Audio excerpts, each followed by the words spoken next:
ये केस शुरू किया था माननीय सुब्रमण्यम स्वामी जी ने। ये बड़ा रोचक एक प्रसंग है।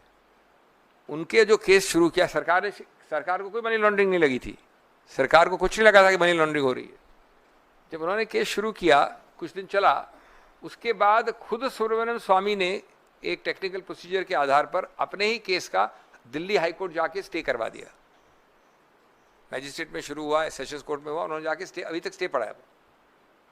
अलग से इसको हाईजैक करके, और मैं समझता हूं स्वामी जी काफी क्षुब्ध होंगे इस हाईजैक से, सरकार ने ये शुरू कर दी मनी लॉन्ड्रिंग का नया केस, जो पहले कभी नहीं किया उन्होंने। और उसके आधार पर लगभग 2 दिन तक, कितने घंटे मुझे याद नहीं है, सोनिया जी को बुलाया, उन्होंने सब प्रश्न बार बार वही प्रश्न दोहराकर वापस उत्तर दे दिया, सही डॉक्यूमेंट्स सैकड़ों बार दे दिए।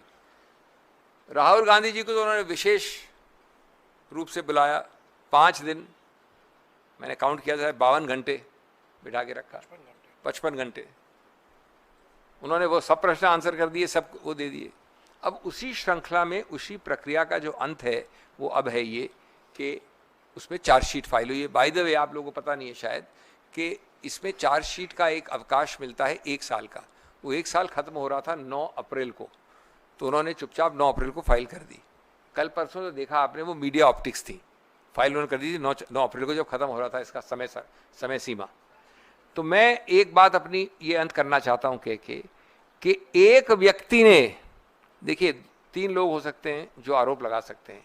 एक तो है ये एजेएल के शेयर होल्डर्स, एक है जनता जनार्दन, आप और मैं। इस 100 करोड़ 150 करोड़ के लोगों की आबादी में एक व्यक्ति ने चीटिंग एलिगेशन नहीं लगाया कि एजेएल में चीटिंग हुई है, एक व्यक्ति ने। और मनी लॉन्ड्रिंग का मैंने आपको उत्तर दे दिया।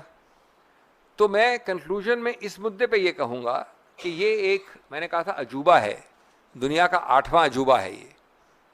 कानून का तो बहुत ही महत्वपूर्ण अजूबा है, एक मील पत्थर है, जो तथ्य विहीन है, जो कानून का मजाक है, जो कानून को विकृत करने की एक प्रक्रिया है, प्रतिशोध की राजनीति का द्योतक है, प्रताड़ित करने की राजनीति का द्योतक है, मीडिया लीक्स द्वारा काम चलाने का द्योतक है, दुष्प्रचार झलकाता है। और ये प्रश्न उठाता है, रोचक प्रश्न है, that in the last 8 years 5422 ECIR होता है FIR की, जैसे PMLA में 5422 और 5300, एग्जैक्ट फिगर अभी नहीं अवेलेबल नहीं है, 8 साल में रजिस्टर हुआ है।